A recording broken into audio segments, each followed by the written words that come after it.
So now we are live. Oh, and I have to, we'll echo for a second. Just give me 1 second.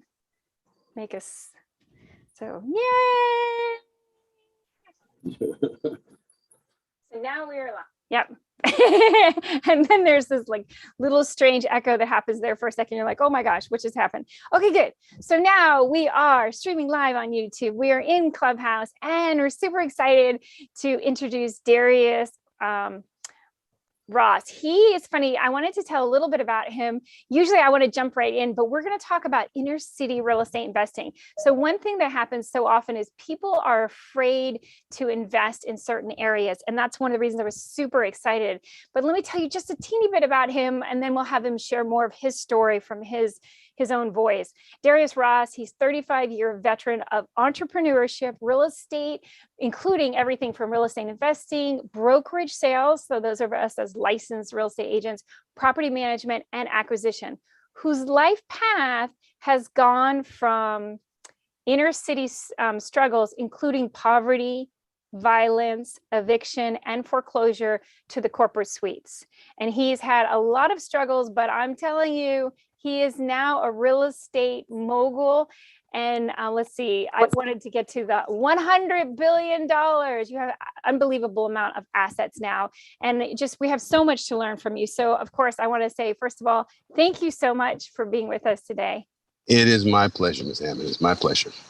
I am so happy because we have so much work to do all over the United States. We have so many places that as real estate investors, we have an opportunity to go into different areas and really help people. And so first of all, I wanted to see, you've gone into some really tough places, and so will you talk a little bit about some of your strategies in different cities that you've worked with when you've had challenges? Because you ended up meeting people that have had similar challenges to you. So what would you say is some of the best strategies you would share? I would say, number one, you're going to involve yourself in the community. And one of the biggest things is the social leaders in the community and understanding the local, if you want to call them, businessmen in the community. There are local businessmen in the community that you have to get to know because they are part of that community. And when I say local businessmen, they are the street pharmacists, if you want to call it that. And they are the guys that actually keep things going in that community. So you have to know who they are because they are part of your business and they're part of your business strategy to understand how to deal with them. And more importantly speaking, it's the folks in there that you have to understand how they operate, because those communities are very much close knit and it's more tribalism in a lot of ways. So as a result, you have to be able to understand how to deal with that. Now, in the community itself, one of the other things of it is understanding how so much of the community is based upon giving back. Believe it or not, as a business person, when you're coming into these communities, especially in places like Chicago, Cleveland, Detroit, and so forth, you have to understand that a lot of the violence that's going on now is based upon the lack of resources. So if you provide the resources as a business person there, what does it cost you to have a softball team? What does it cost you to buy uniforms? What does it cost you to turn around and do the things that allow for some of the athletics to go in that community, which keeps the kids from being destructive in your buildings, which also keep them from tearing up the neighborhood? And last but not least, soup kitchens and so forth. You have to be creative. It's very important. And I like, we've discussed this before, but I love the fact that, you also, so I think sometimes you're so adventurous, I think, in the fact that you don't let an obstacle stop you. You just keep on finding out and going through the layers and the layers, because I think sometimes when someone new is coming in with a whole bunch of promises of, oh, we're going to have an athletic center, or, oh, we're going to have this, they just feel like empty promises. And that it just feels, none of us like to be betrayed, and I think that it's a betrayal in a weird way when we have these people who come in and I'd say even government programs that promise the world, or we have all sorts of different things. And somewhere in our lifetime, each of us have been disappointed, and disappointed is the understatement. I mean, I really feel like you've been betrayed. And so sometimes people are not open and welcoming to a real estate investor who's coming in to, again, help the neighborhood, but again, you're in it for also the money. So they just see you as, oh, he's just the rich guy coming in and just trying to change our neighborhood, and we don't want him here. So how do you confront that? What do you say to people? I make it a point of being seen. I make it a point of letting them know I'm touchable. Because here's the biggest thing about it. If I can't touch you and I can't feel where you're coming from and I can't feel your struggles, then as a result, that becomes a problem. So what is the problem with you coming in these communities and actually presenting your agenda and basically saying in no uncertain terms, I'm here to make money. That's a given right off the top. But in the same token, I want to turn around and create things in this community that are going to better it, because the better the community is, the better your pocketbook is. See, we don't really think about that. But if you're looking at a community that's high crime rate and it's high this and high that, there's the problem that you already can solve. For example, being able to understand the local precinct.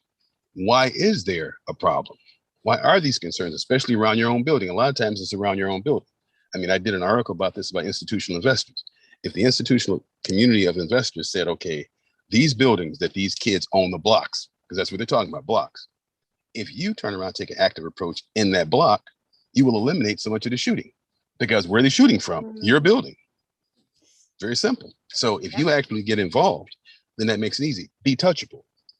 Be there and not just driving by in the Bentley, because it's disrespectful. I mean, that's the first thing. It's disrespectful. I mean, you got to blend in. You got to become part of it. I didn't say you have to become friends, but be accessible. And one thing you said that I think is so, you've mentioned this before, but I think is so key is that you communicate. Number one, you communicate your intentions and what you want to do, but you also communicate in that other way that I think is so often overlooked. And I know you said a little bit about this, but I just would love for you to expand on this. And that's, you communicate by asking them. And I mean them, meaning the people who are renting in your building, the people who are the fixtures, you know, the mayor of the block, the person who is, as you called, what did you call them? The street pharmacist? That's right. That you ask them what they want and what they need, instead of just showing them or, you know, just doing things that you think they want or they need, but by communicating with them and finding out, you know, and I know you said the businessmen, but there's also the business women. And I know there's probably a mom of the block or a mom of the floor that you need to talk to, right? There is, they call her Big Mama. There's always a big mama in that neighborhood that everybody knows and everybody honors. This is the key. So you have to find out who that is and make that connection and realize that she has these kids. She's babysitting most of these kids. She knows who's the bad ones. She knows who the good ones are. And she can give you ideologies and strategies about how to deal with them. But here's the thing, when it comes down to going to those communities, you got to be able to say to yourself, I'm an enemy right off the bat. I'm an enemy. I'm in enemy territory. So let me ask you, what do you need? So for example, that street pharmacist, a lot of times they're out there on the street hustling because they don't have the ability to turn around and make ends meet. So make him the janitor, teach him a skill. Okay. Just teach him a simple skill, how to do these things. As a result, you put him in an apprentice program that becomes a source for life. Okay. You have these women that are in the building. For whatever reason, they can't pay the rent on schedule. Okay, what about giving them details and chores? Those chores allow for you to save money, things that you don't really think about. Okay, you start strategizing on things and it's like, wait a minute now, there are things that start happening to make life easy. And I think that that's the key, is finding out. Number one, I love that you ask those questions, because so often I've seen real estate investors who just, and they're arrogant. They just go in and they need this and they need that. Well, they might not. What they might prefer is you not to spend the money on, you know, in whatever it is. Maybe they don't want a playground. What they really want is a basketball court, you know, and you just have to find out, but you have to talk to the leaders who are in that area. As you said, Big Mama, you have to talk to whoever the street pharmacy person is, that leader. And you need to find out, you know, what's happening, and also and that's why I brought it up on betrayal. That word for some reason is sticking in there, is that people have come in before and said they would blah, blah, blah. And maybe it's that they need the water. It needs to be a better quality than it's ever been before, you know? I think that it's really important to find out what, in their opinion, are the biggest problems, and is the solution in their eyes first. Well, it goes back to that statement of, you're the enemy. You're walking in here, you've got 64 units, you got 30 units, you got however many units you got, and you're a millionaire. It's not too difficult to understand. If you got 64 keys multiplied by $700 a month, you're a millionaire. So now, how do we view a millionaire? Greedy bastard, greedy bastardess, whatever you want to call it. And all of a sudden now there's an enemy. So if you take away the enemy aspect of it, what can you do to make this thing work? And my big thing of it is with all, situations like that is what can I do to make your community better? Therefore, my pocketbook's going to be better because you don't mind me raising the rent if the neighborhood's safe, but I'm part of the safety of the neighborhood. Because if I create an environment whereas the police response time is better because they're saying to themselves, here's a landlord that's working with us. If we need to get access to a situation, we get access to an apartment, we need access to things, he's there. There you go. And I think that that's really important, is that they have an advocate who's really looking at what are the things that are needed and wanted in a totally different viewpoint than, like I said, so often people, they have this idea that they know the solution and they're like, wait, you didn't actually, and I hate to use the word survey, but you didn't survey your people to find out if that's really what the tenants want. What is it that's happening there? And then find out, oh, we need a basketball player. Oh, you know what? We need more lighting.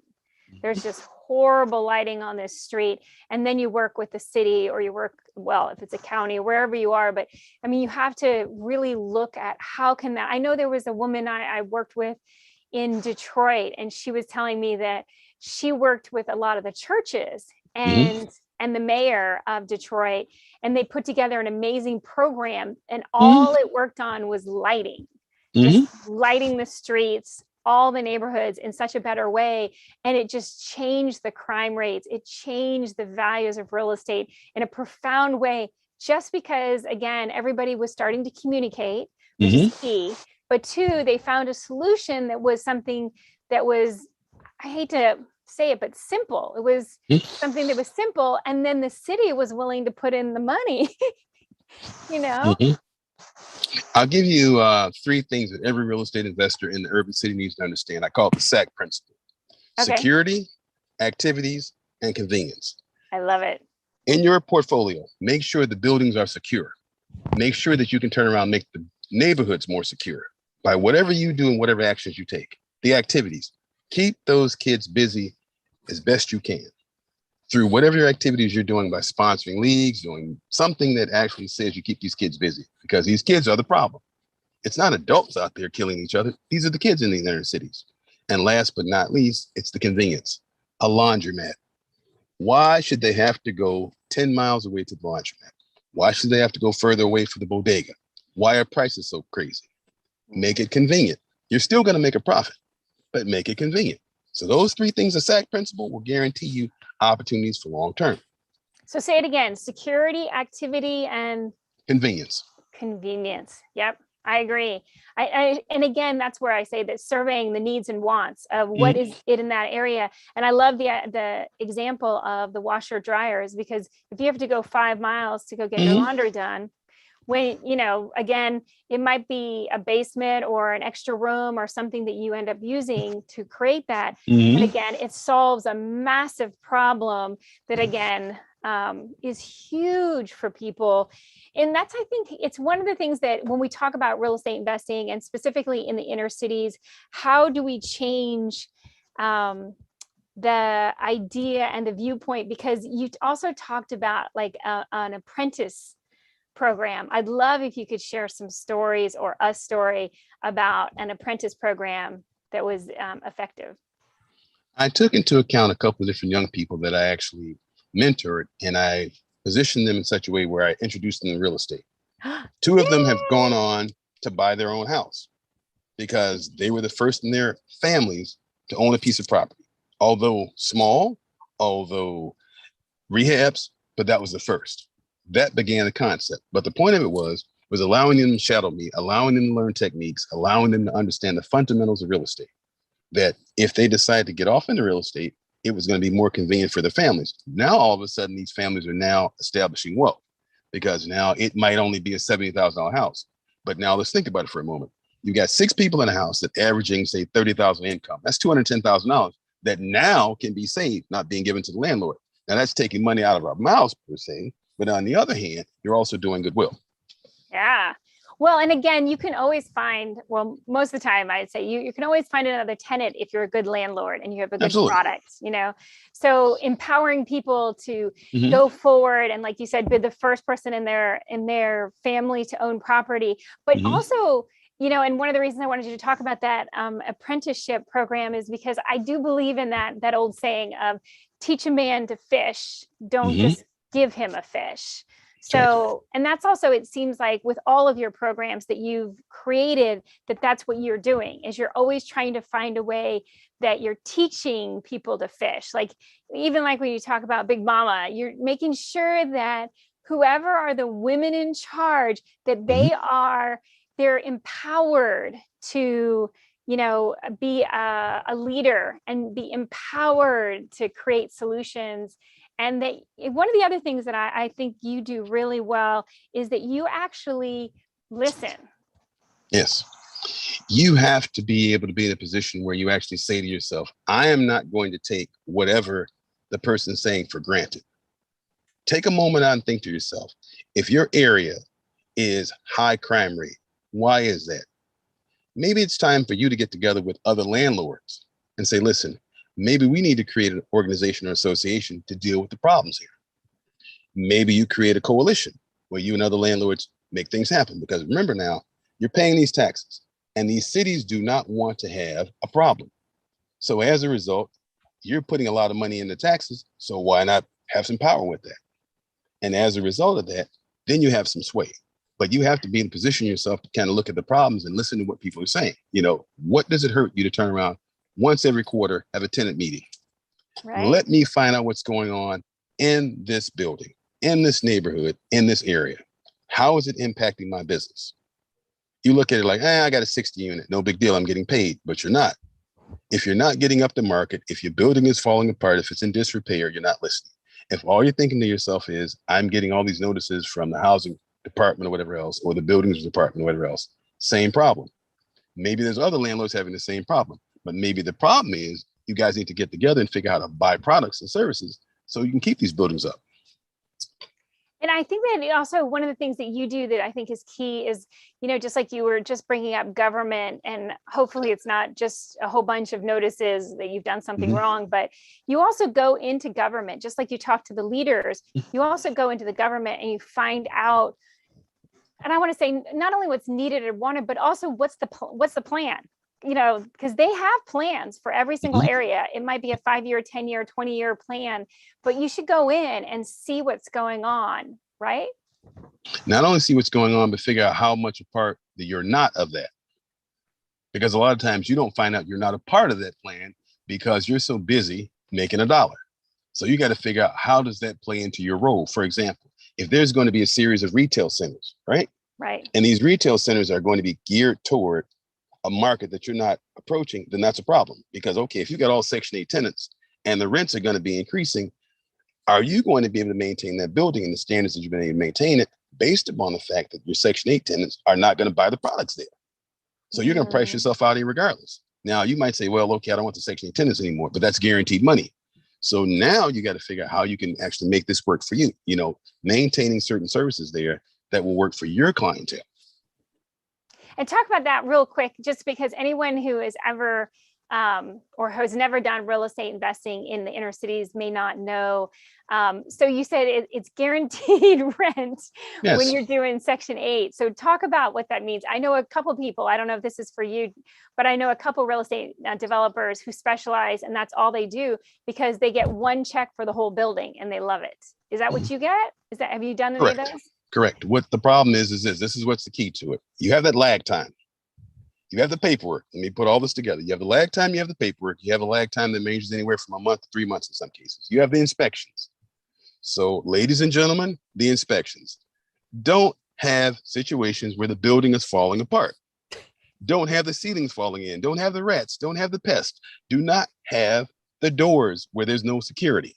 Do not have situations where there's no fire extinguishers, fire alarms, on and on. So the list is a punch list. Create your punch list. Look at what problems need to be solved and solve them. Therefore, you're going to get this one beautiful check once a month and be happy. And it's easy money. All you got to do is maintain. And you got to be able to have the concept of the flip and return. And what I mean by flip and return, you should be able to get a client in and out within 30 days. Okay. So once they give the notice, you go in there with your guys, 1 week, turn it around. Boom, done. Painting, any plumbing issues, and so forth. But the bottom line of it is you got to keep the building up. That's the problem. It's not you become a ghetto landlord. It's the fact that you become a neglectful landlord. Thereby, you become a ghetto landlord. Right. And nobody wants a ghetto landlord. No. No ghetto landlords. No. We and I think that's the other thing is I love that you also come from humble beginnings. Yes. And I would love for you to share a little bit about your story and your humble beginnings and the struggles that you've gone through. I came from a family that had lots of money, but my father didn't get it. So as a result, I went through everything from him being laid off to being basically displaced from a high school that was a private prep school to going to a public school and then finding myself unable to graduate there because he didn't have the resources at the time. And then finally graduating and getting a diploma and then getting to college, getting accepted in 6 Ivy League colleges, but going to none of them because, again, financially speaking, it wasn't doable. So then it was a situation of figuring out what you're going to do. What do you do next? Then I had an internship at a bank called First Chicago, and that began my career. And then ultimately speaking into real estate. But the bottom line of it is I empathize and understand the struggles of my tenants. I've been there. I know what it's like to turn around and have the peanut butter minus the jelly. I know what it's like to have nothing, to count the pennies, to take a bunch of pennies and pour them into, the Pizza Hut, and you're trying to get a pizza. So I get it. I understand what it's like to every time you get payday and it's like, it's never equally out. It's never enough. I get it. But the point of it is you have to let the tenants know you understand. Yeah. Especially now, everything's gone up over the last 10, 15 years by 20, 30, 40%. It is what it is. But you have to be able to make them understand. I hear you. Create payment plans. Be able to understand their strife. Because this pandemic is going to create more things than we imagine. So as we're rushing to do these evictions, what we have to understand is, and I've said it numerous times, 30, 40 million evictions. At some point in time, you're not going to get more people in. You have to deal with what you're dealing with. I appreciate that. That was actually one of the questions I was going to ask you is with the pandemic and, we had this eviction moratorium that was federal for a long time. And now I think we're getting to a point where a lot of people still aren't able to pay their rent. But things are shifting in that, depending on who the landlord is, on how they approach that. So I'm curious from your viewpoint, what do you see or what are you seeing? I actually had business continuity insurance, which covered us. Oh. Which was a tricky strategy because I fought with the insurance company tooth and nails to get that because I saw after Sandy, when Hurricane Sandy came in, it was like, okay, be prepared for anything next time. So that worked out. But the tenants, at the end of the day, most tenants want to pay. Yeah. But let's just be honest and let's just keep it particularly real. If you're given a free day, you're going to take it. Right. That's just the way it is. So now what we have to understand is these tenants have had 2 years almost of free days. Now you have to backpedal. And when I say backpedal, you now have to negotiate. They're in the driver's seat because they owe you $10, $15, $20,000 plus. So now either you can kick them out, which is going to cost you money because this is the number one thing. The lawyers love us. Oh, I know. What are they saying? Oh, you want to kick them out? Oh, and this is the thing. They're taking their time kicking them out. Adjudication, summary judgment, boom, it just goes back and forth. Every single month, they're going to go to court as long as they can, not in our best interest. It's in their best interest, okay? Because they're not playing necessarily hardball, they're playing tactical ball because it's not their money. So what we have to understand is it is better for us to negotiate agreements. Listen, you owe me $20,000. Let's figure out how we can tack this on a little extra each month, or we can figure out a payment arrangement that works and do it subtly. It makes no sense to turn around and say, up yours, because I can guarantee you're going to take more losses. Yeah. And that's a great way to put it, because I had one in Washington, D.C. where we had a tenant and the owner, it was a multifamily unit, and the owner was trying to sell. And unfortunately, the tenant would not leave, but the tenant hadn't paid rent in a long time. And it was an interesting thing because it was right in the middle of COVID. And so then there was the eviction moratorium, and we realized, even with the lawyer, who, again, as you just said, I think tactical ball is a great way to put it. They were not trying to cross the finish line per se. They're just racking up hours, which drives me a little crazy because I don't think it's in the best interest of anybody when they're doing it like that, but except for themselves, except for the lawyers. there are lawyers that have definitely done a lot of things that make us have the ideas and the stereotypes we have. Let me say this for everybody concerned, not to cut you off real quickly. Yeah. You got to think in terms of billable hours. If you're billing at $250 to $1,000 an hour, ladies and gentlemen, think about it. It is not in your best interest to get this deal solved quickly, because 10 hours is 2,500. Multiply that by 10 tenants, do the mathematics. They're winning. So have you ever seen a bankrupt lawyer? Bottom line. No, definitely not. And what I was going to say as well is that the same thing, I had come to the conclusion that it was just better to actually negotiate directly with the tenant and solve it. And we papered it and did the legal documents, but in the bottom line, that's why I said to you in the beginning, and I'll say it again, I think it's so important, is just communicating with your tenants. And like you just said earlier, we have a pandemic. And so, okay, the whole landscape of work and things that we thought we knew have all changed and shifted. We're all learning to do everything, all of our jobs in a new unit at a time, in a completely new environment. But we need to open up communication lines and just talk it out. Because as you said, they don't want to not pay. They don't want to lose their house. I'm sure most of them don't want to move. I think there's that wonderful statistic. People would rather have a root canal or spend a night in jail than have to move.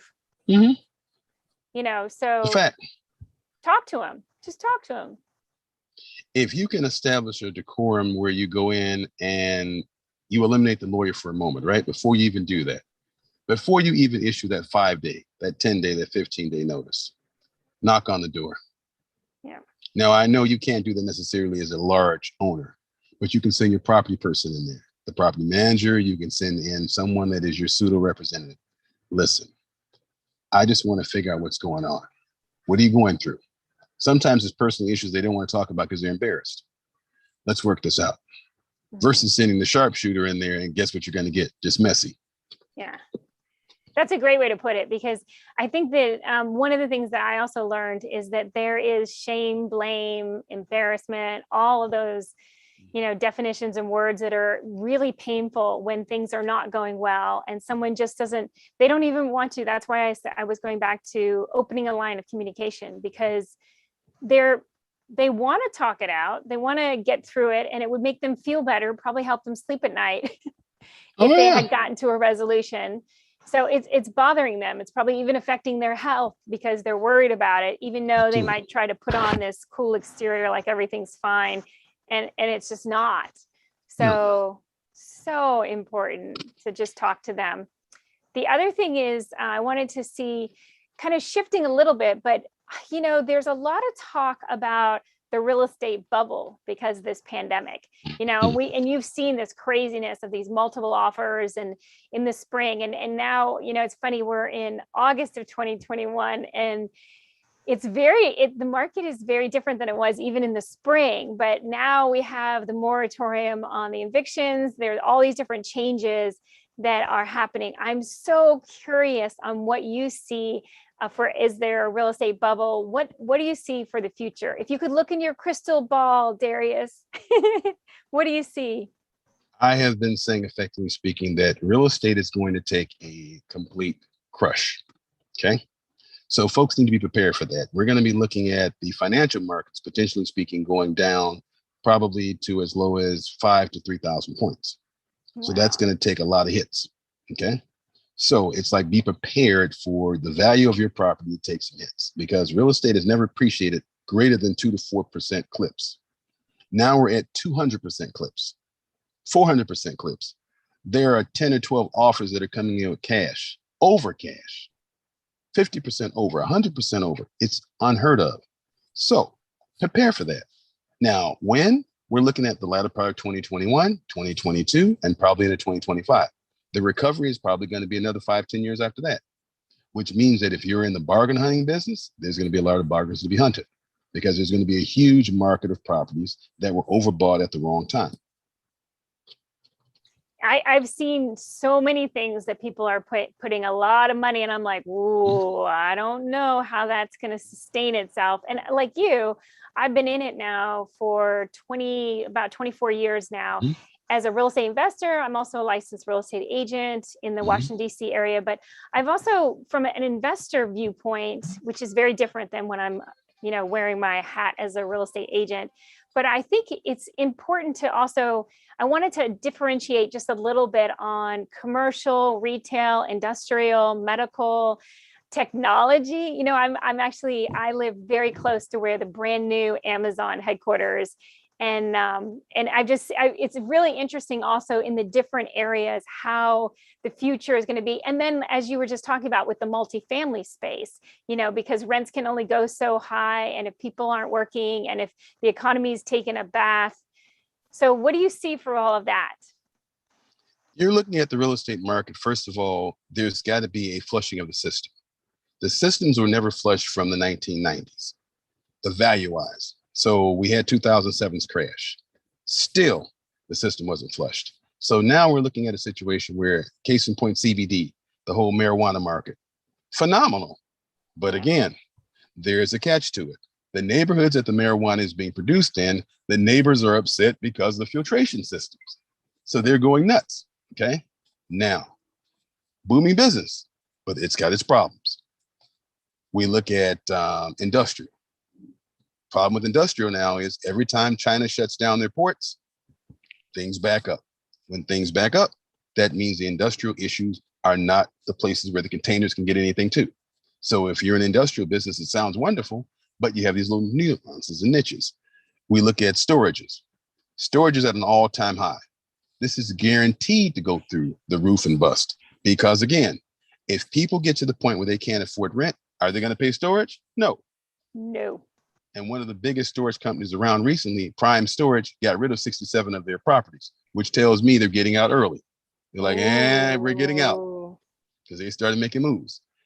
What you're going to start seeing now, especially in the single family market, Blackstone, BlackRock, and so forth will start dumping these things because they're going to reach their quote unquote potential horizon. Remember, hedge funds and money markets and equity groups, they have a 7-year tier. When they start getting close to that 7 year, they get out and they leave everybody else behind. You find out at the tail end, they're gone. Okay. So that's another area. When we look at the medical area, booming, it will continue to boom because basically adults are not going to turn around and cooperate with COVID. That's just a fact. They're just not going to do it.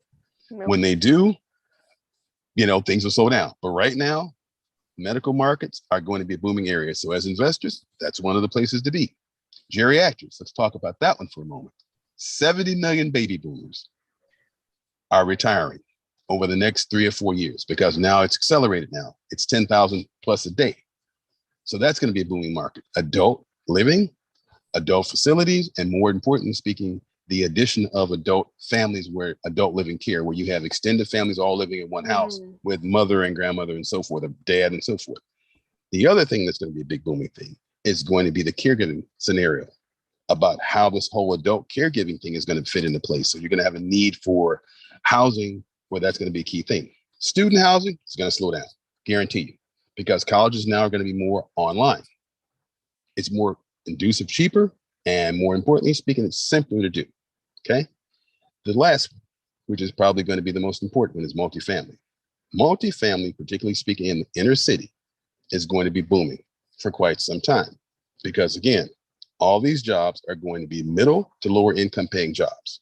So therefore, in this transition, there's going to be a huge market sector going on there. So I can't help but ask, we were just talking before about Section 8 and the fact that you get, if you have an entire building that is on Section 8, you get one check from the government, which again makes it much, much easier than collecting, say you have, 83 apartments, 83 different checks versus one check from the government. So it makes it very simple. I'm just curious, I'm curious what you think is going to happen with the government. And the reason, let me give you a little bit of background. So when here in Washington, D.C., when the pandemic first was being announced in March, and then April, there was this confusion because we have Maryland, Virginia, and D.C. We have 3 different states, 2 governors and 1 mayor, the mayor of Washington, D.C., all trying to coordinate. And all of them were deciding whether real estate agents were considered essential or not. And it was funny because I thought, well, there's no way they're going to say real estate agents are essential like a doctor or a nurse. And then all of a sudden we were declared essential and we were told to bring our license. And I was like, wait a minute, what just happened? Like, why are we being equated as essential? And I mean, I kind of went through this whole mental gymnastics. And then I was like, oh, because definitely, as you know, I know you know the answer to this. I didn't realize, like Washington, D.C., I can't even remember what the percentage, but it's more than most places in the whole United States. We don't really have another industry, real estate, buying and selling, that transfer tax, that recordation tax, the taxation of real estate, all of that is one of the biggest incomes for the government. So for the government to continue to be funded, they need real estate to keep on going. They do not want real estate to come to a screeching halt. And so that's part of the reason I'm asking you, in the future, do you think there's any chance of your Section 8, amazing every month check coming in? Or do you think they're always going to be liquid and we're not going to have any problems with the governments being funded? The problem right now is the debt service ceiling. For the first time, the federal government, the United States government, that is, has reached a debt level that's almost unsustainable. Now, the problem with that's going to be, what are they going to do next? And so the issue of the hour is, I don't see the Section 8 programs ending. I don't see public housing programs ending. But what I do see is there is going to be some significant cuts. And probably in that area, those cuts are going to hurt some folks because, again, the debt level at 28 trillion heading toward 200 trillion is going to cause at some point in time the investors outside of the federal government, the Treasury Department buying their own debt, they're not going to show up at the Treasury auctions. It's just not going to happen because you're buying debt that's unsustainable. You can't even pay the interest on it. So that's going to be a major problem. And that reminds me of those mortgages that were interest-only mortgages that, again, toppled the real estate market in many ways. So it's the same kind of thing. I just wanted to, I wanted you to just talk about that because, again, I think that so often it's overlooked and it's a little bit, it makes my stomach nauseous when I think about all the different consequences that could happen. And we just want to do the best we can with as much knowledge as we can to understand, debt service, it's expensive. See, the thing about the mortgages, right? When we look at non-qualifying mortgages, which is what they're called now, they used to be Nina's, no income, no assets, as long as you had a pulse, right? Wonderful. Right. But here's the problem now. The interest rates are going to have to go back up again. And some of us remember when interest rates were 12, 14, 16%, okay? At the end of the day, we're heading back there again. The problem right now is folks need to be prepared for these potential interest rate hikes. So if you're buying properties that are based upon LIBOR plus, or you're buying properties based upon these interest rate intricacies, think about it. Because these reverse mortgages and these mortgages now are going to be ticking time bombs, particularly speaking for the elderly. Yeah, and let's talk about that just for a second. Again, I know it's a little bit of a side street, but the ticking time bomb for the elderly, let's talk about reverse mortgages. Oops, we almost lost you there. So reverse mortgages definitely have a bad reputation, but there are other people who just really promote, reverse mortgages. It's just a great income source for the elderly when they're really in a tough position. So let's talk about reverse mortgages. What we're looking at there is the ability for you to get money out of your home. Okay. And as an elderly person, you can take 75% of the value off the top. Now, that's wonderful in its own right. But here's the problem with that. The moment that the person that actually is the lead borrower dies, the other person has to leave. And they have a certain amount of time to leave.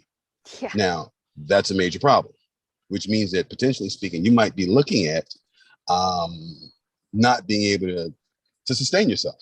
Yeah. And so now you have a situation where you have potentially speaking $200,000 in your pocket, but that might very well go toward the mortgages very quickly, or that might very well go toward your expenses, medical expenses, and so forth. Major problem. So we have to understand that these reverse mortgages can be toxic, can be dangerous if you don't understand what you're doing with them. So if you're borrowing, the number one thing I say to all folks that are actually doing this kind of thing is be able to turn around. Rule number one, Sell the house immediately after you take the mortgage out. Take whatever else profit you can take out and go. Go to an apartment. Do not sit there in that house. You're paying taxes. You're paying insurance. It's the same thing. And the value ends up being out of the money because you end up paying, say, taxes and insurance. Maybe you're paying $2,000 or $3,000 a month and you're losing out. And one day you wake up and you don't own anything and your spouse or significant other has to be displaced. Oh, or your child, somebody who came to live with you was taking care of you. And then all of a sudden now they're like, oh, I have no place to live because you can't stay in the property because you don't qualify for the reverse mortgage. Yeah. And I have a good friend who has written an amazing book on that. And we're going to do a whole show on that. So I just think people don't understand the kind of what you went through it really fast. But I think that, again, I want to make sure we slow it down and we talk about it because it's so important that, you realize what are your options before you make a decision. And I think just one of the reasons I was asking you about the future of, in your opinion, of real estate investing, multifamily or technology or medical or industrial, or, what is the best thing for people to be looking at? I think it's really important for us to keep in mind that we have choices. So often we think, oh, we don't have any choice. It's either this or nothing. And that's just not true. I think one of the biggest things of it is if you're going to be in the investment community, right, and realistically speaking, looking at being an investor, you have to actually think more about your product and the areas of your products. What's going to be your specialty? Just because everybody else is doing, per se, multifamily, that should be your specialty. Right. Bottom line, your specialty may need to be something that's more akin to your skill set. It might be rehabs. It might possibly be something as simple as storages. It might be farmland. Pick your niche, but be very careful in pick because you have to understand the niche. Yeah. You have a lot of times those folks that are actually selling books and telling you, oh, get into real estate. Right. They're selling a book. They've never done the job. If you've done the job, you will know very clearly real estate's not for everybody. It's not. Well, and I so often I do coaching and it's hilarious because people come in and say, I want to be a real estate investor. And I'm like, okay, in what area of real estate? Do you have any idea? And they're like, no. And they have no idea. They don't even, unfortunately, they've been watching HGTV. And I say unfortunately, because not always are those reality shows reality. Correct. And the fix and flips, again, it's not really teaching the principles. And that's part of the reason I wanted to differentiate a little bit about, storage versus medical or multifamily, inner city multifamily versus, as we have the different categories, A, B, C, the different types that are out there, just understanding what is the best for what are your goals. Are you looking for passive income?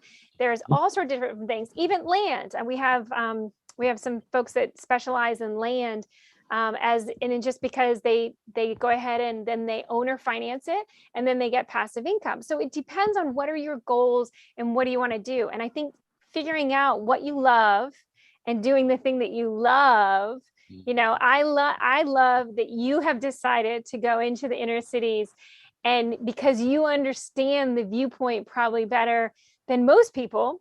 And certainly I would say a lot of real estate investors, and you can talk to people and find out what's needed and wanted.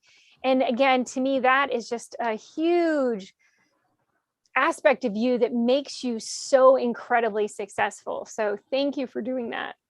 Absolutely. It's appreciated. Like I said, it has coming from the perspective of, I understand what it feels like. I understand the displacement. I understand the aggravation. I understand the fact that you're on the other side of the table. I've been on the other side of the table and it's not pleasant. I've been there where the judges said to you, you got 30 days, good luck. Oh. So I get where they're coming from. So I'm more appreciative of where they're coming from. And I think that there's nothing like when someone is appreciative of where the other person is coming from so that you can create solutions and you can communicate until you can come up with whatever the solution that needs to be there. So I love what you do. And I just want to, I want to say thank you for all that you do. You really are amazing in so many ways. And I know we're barely covering so much because there's so many layers to you, but I wanted to make sure we open it up to questions so that if anybody in the room, I know there's David, Juliana, but I'm going to start with John Lee, because John Lee is also a real estate investor. He specializes very differently than what you do, but Okay. I want to go ahead and see if John, if you're there, I know your grandson's usually with you on Saturday mornings, but if you want to go ahead and unmute yourself, and if you have a comment or question for Darius. Yeah, thank you, Jennifer. Yeah, Darius, I wish I would have met you 20 years ago. Amen to that. Woohoo! Oh my gosh, the insight. I've made some of the most money on the inner cities percentage-wise. I've also had some of the biggest lessons. And what you just told us right there, that SAC principle, is huge.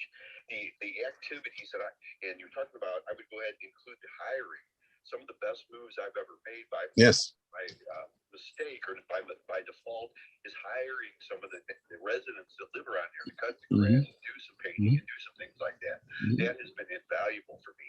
And I've actually taken some of those people and employed them in other places. When I first got into, I bought some inner city properties and just kind of came to me. And I thought, wow, what great deals. And I never had a fear because I was in the insurance business and I worked with I worked with people that, like union people, and they were shift workers. So I'd go out there at 9 o'clock at night. I never had a fear of anything. But what I did, I had a rude awakening when I turned, when I bought properties, I'd leave on a Friday night after we just got done, come back on Monday morning, the counter was on, the air conditioners, the stainless steel sink, all that kind of stuff. So what you said right there, mine is more of a comment than a question, but just make friends with all the residents and the people who live around there. Be part of it. Don't, like you said, don't pull up in the Bentley or whatever. No. It's just that was huge. But I just want to thank you, and I wish I would have met you about 30 years or 20 years ago, not 30, 20. So it's great. My pleasure. Thank you so much, Darius. My pleasure. Yeah, I think it's really important, Darius. And I love the fact that John, he remembered your acronym. Say your acronym again. SAC. And what does it stand for? You have the ability to be able to connect on all different levels as far as activities, being able to do convenience, and more importantly speaking, the aspect of, I call it social or surveillance, security, whatever you want to call it. But you've got to be able to know what's going on in the property and that it's secure. Very important. Yeah, absolutely. So let's go to Dr. Marsha. I'm so glad you made it back in. So do you have some questions for Darius? I do. I was listening on YouTube. So oh, good. Yes, Darius. It was such yes, ma'am. Conversation.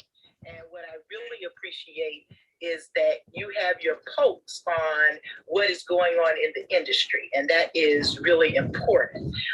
So thank you so much. All of the information. My pleasure. So I just have not necessarily a question, just kind of your opinion. So I have a property in Florida that I inherited, and I have tenants who are really good tenants. They've been paying throughout the pandemic. So one of the things that I do, I also had tenants before that. So I've been renting this property for about 6 years. What I normally do, there are new tenants, is in December, I give them a month off from paying their rent because they have children and want them to be able to, buy children's gifts or do whatever they need to do because they paid their rent on time. I have no issues. Yeah. What are your thoughts? My thoughts on that are, it's what they call community reinvestment. When you're smart enough to realize that every corporation that's smart, you have to give back. Now, that means you lose a month, big deal. You make it up in the end because you get a long-standing tenant. If something happens around the property, they'll keep you abreast. And more importantly speaking, I call it the paper principle. If there's paper on the ground, they'll pick it up. They'll keep the property clean because you gave them a break. They'll tell their kids, you can't mark on the walls. You can't do this. You can't do this. And if their kids' friends are around doing it, it's not happening. So one of the most important things you're doing now is that Community Reinvestment Act. That gives back, that philanthropy, keep doing it.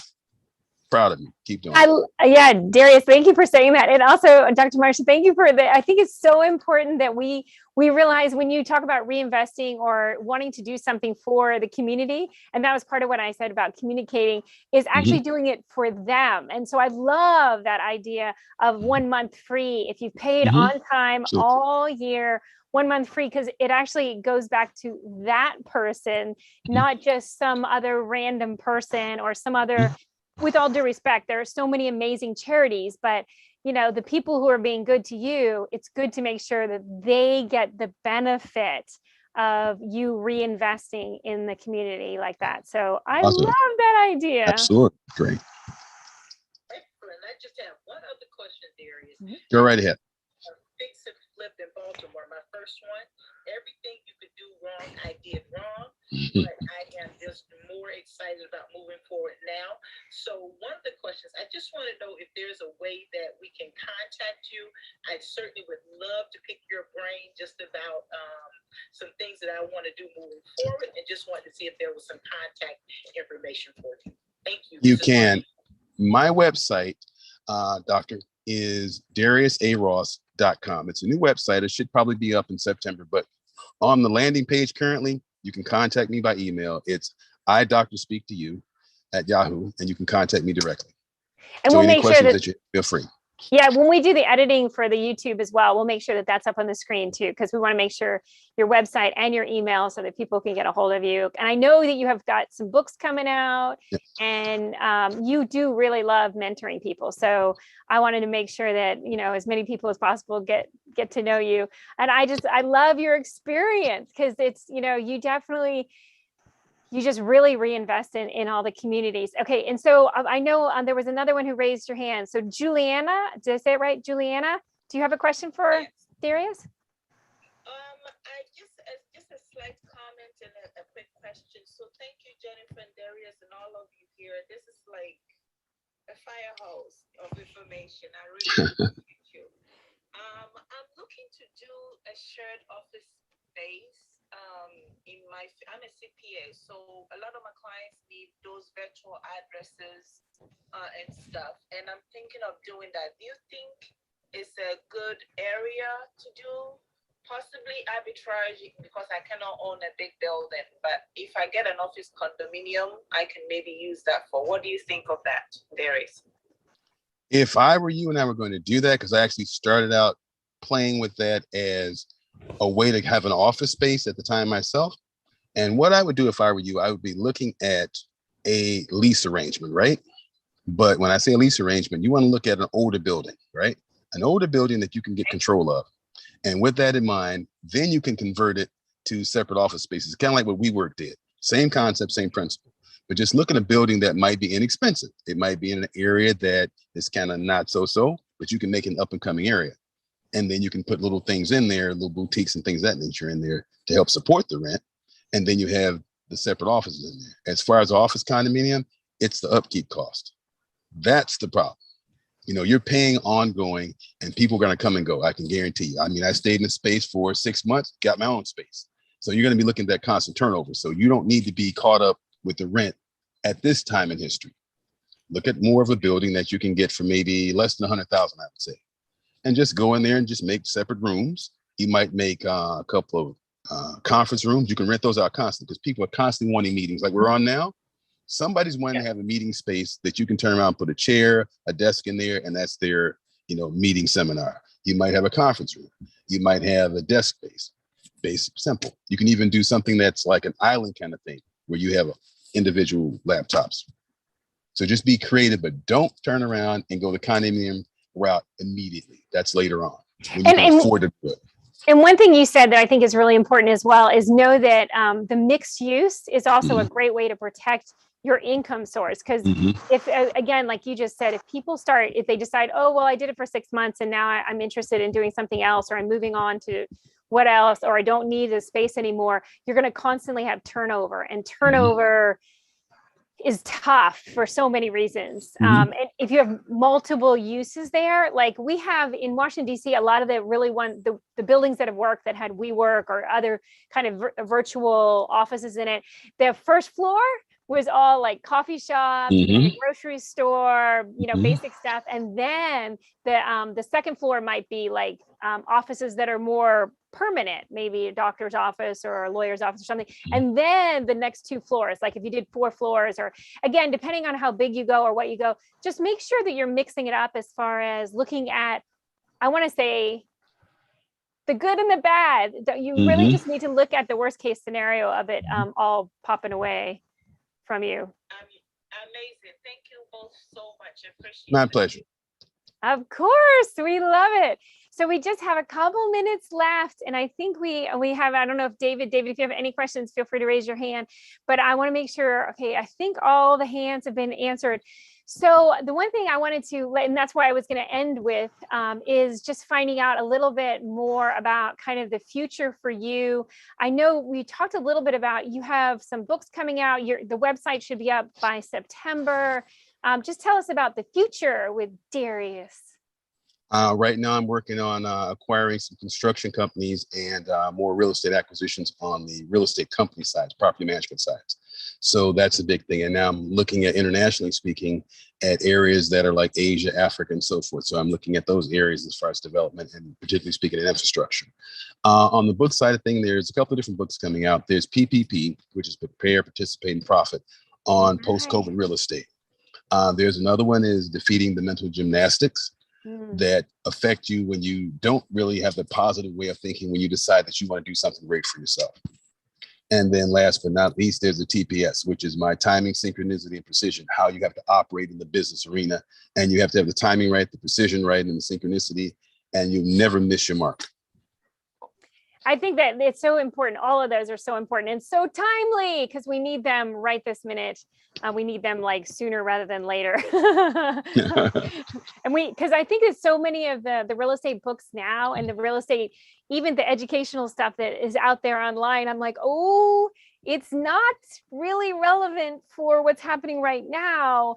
And I just think that it's really important that we look in it completely, all of the stuff that's happening now, not what was 3 years ago, because it is a very, very different real estate market. And that's residential and commercial in all the different spaces. You just need to know, just like you said about the largest storage company selling off, but a big amount of their storage buildings. That's a huge, and I think it's a big trend that I'm also seeing in the residential markets is that people have decided it's very, very different on what their needs and their wants are. Now, like when everything got shut down in 2020, all of a sudden, like home that used to be, and I use Manhattan as an example just because I used to go back and forth to Manhattan, and I know so many people who had these tiny little apartments. They call them micro apartments, and their kitchen is like a microwave and a coffee pot, and a tiny little sink. Like it is a micro, tiny kitchen. Their couch is the same thing as a futon. It becomes a bed, or it comes down from their wall. I mean, so that when they got trapped inside, and that became their work, their educational space, and for some people, they had kids and no longer could they send them away to school. They actually are trying to do the schooling in these tiny little places. Then people started deciding, that's it. I want a completely different residential home than I've ever wanted. And the trends that we're seeing of people going out of the cities, and even Washington, D.C., if you can telemarket, I mean, if you can work from wherever, if you're going to work from home, then why don't I go work on the beach? And I have friends as well that have said, why live in Atlanta when I'm going to be able to work from wherever I want? So I'm moving to Key West, Florida. I'm going to live on an island like I've always wanted to. So it's amazing how it all has changed. And I think that so often people aren't looking at what's happening right now and looking toward the future. They're looking backwards. And if you keep looking backwards, you're not going to get it. And it's going to be a problem. So anyway, I had to go on that rant before we finish. But Darius Ross, I am so grateful. Thank you for all that you do. My pleasure. And thank you for writing the books. I got a couple books that are just about to go out, and I'm telling you, they're an interesting experience, an adventure getting them out. I got you. Oh yeah. And how? And how? Oh my gosh. So yeah, and let me know when your books are out because we definitely have you back. Yes. I appreciate it. Yes, yes. Juliana, real quick, I just want to ask Darius, where in Africa are you invested? I'm from Ghana. I have a lot of properties there. Did you hear her? She was No, I asking missed it. where in Africa are you thinking about investing? I'm looking now at Nigeria because interestingly, but it's going to be one of the largest countries on the continent. And at this point, it's probably going to have about 1 billion people in it. So this is going to be a huge country, and it's going to be a huge amount of people that are now meeting the middle class. So it's like now looking at getting in there, but I want to go continent wide. So, it's like dibbling and dabbling throughout the whole continent. So I'm going to be open. So I'm open. Just let me know. Perfect. Reach out to you because I have a lot of properties. I'm originally from there. My whole family is real estate developers there, myself included. So Definitely shoot me an email. Yeah, definitely shoot him an email for sure. That's part of the purpose of this is to get everybody connected and find the resources that we need so we can all help each other. That's why I was so excited when I first met you and I was like, inner city, nobody even wants to talk about it. And yet it's something we really need to talk about. And I'm so excited. I love your future. You have so many cool things you're going to do as well. So definitely stay in touch. And we want to definitely have you back on, especially when your books get out. I appreciate it. Thank you so much. We can talk about them. So I'm going to go ahead and I always ask everybody who's on stage. So I know that, so except for you, Darius, John Lee, Dr. Marcia, Juliana, I'm known for saying yay. And so I like to end every single one of our episodes with everybody with that silver lining. And so I'm going to say 3, 2, 1, and then I ask you to take off your mics and say yay with me. Okay. So 3, 2, 1, yay! Yay!